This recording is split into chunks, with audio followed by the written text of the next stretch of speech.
Jinwoo's power isn't his own. His Shadow Monarch abilities go back millions of years, stretching even beyond his own universe, because it comes from godlike beings from other worlds. First, let's start with the being who is the reason for Jinwoo's strength, the Shadow Monarch Ashborn. The video game-like system Jinwoo gains to level up after the double dungeon incident was due to this monarch believing that Jinwoo would level up and become a vessel for him. The system's directive was to prepare the new Shadow Monarch, and it allowed Jinwoo to go from negative Riz Bozo to the man with the big black shadow. Ashborn even gave our boy the ability to raise a full shadow army whose numbers go up to the millions. But there is more to Ashborn than just his powers. In fact, there is a whole other world that exists beyond Earth and the Monster Gates, a world ravaged by war by the pure embodiments of light and darkness itself. This is the true origin point of the solo leveling universe, and it all starts with the Absolute Being. As the name suggests, the Absolute Being is basically God in solo leveling, making him the strongest individual in all of the universe. He's been here since the very beginning, and he created all the gods, humans, and planets. But he's not alone. There are also several other universes created by entities just as strong as him. They're called the Outer Gods, which we see Sung Ho, Jinwoo's son, trained to fight in solo leveling Ragnarok. These guys are so powerful that even Sung Jinwoo himself can't take them down, and needs the help of his son to become his equal just so they stand a chance. But let's get back to the Absolute Being. He could create life from nothing, and at the beginning stages of the universe, only light and darkness existed, and so he created two separate entities to embody these attributes. Light emissaries who protected the world, and dark sovereigns who sought to destroy it, aka the monarchs and the rulers who the Absolute Being required utter obedience from. In fact,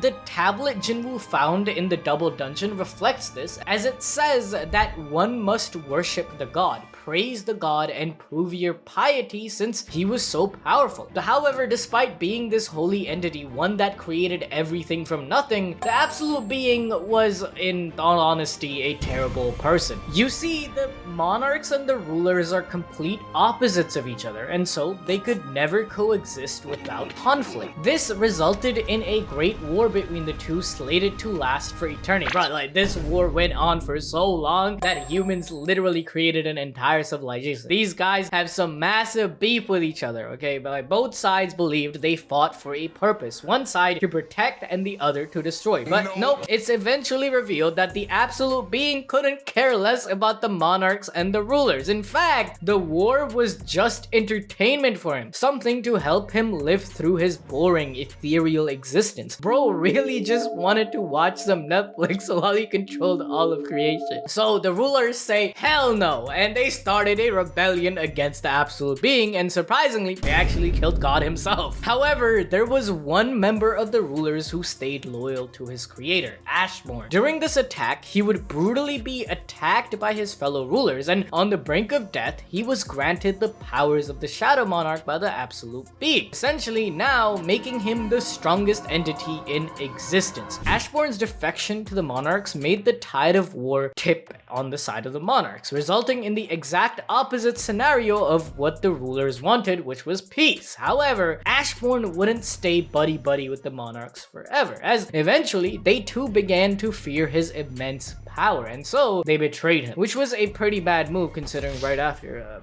he kind of killed one of the monarchs, like, all by himself. But we'll get to him later. Honestly, I want you guys to put this into perspective. This man, Ashborne, was so strong, he eventually was betrayed by both the monarchs and rulers due to being scared of his powers, and then led a two-front war against both of them. There's a reason why his successor, Sung Jinwoo, is so goated. He got it from this guy. Eventually, the rulers saw how powerful this dude was and decided to pull the simp card, pleading for Ashborne to join together with them again. But Ashborne was overwhelmed with rage and anxiety that he instead went into hiding to rebuild his shadow army. This would be the last time the two entities of light and dark would see the Shadow Monarch until he had been preceded by our goat. And without their strongest asset, the monarchs were easily defeated by the rulers and the war came to an end. That is until the monarchs set their sight on the human world, which they decimated and destroyed to rebuild their armies. The rulers were too late to do anything. The world had already been burnt to the ground, but luckily for them, the plot exists.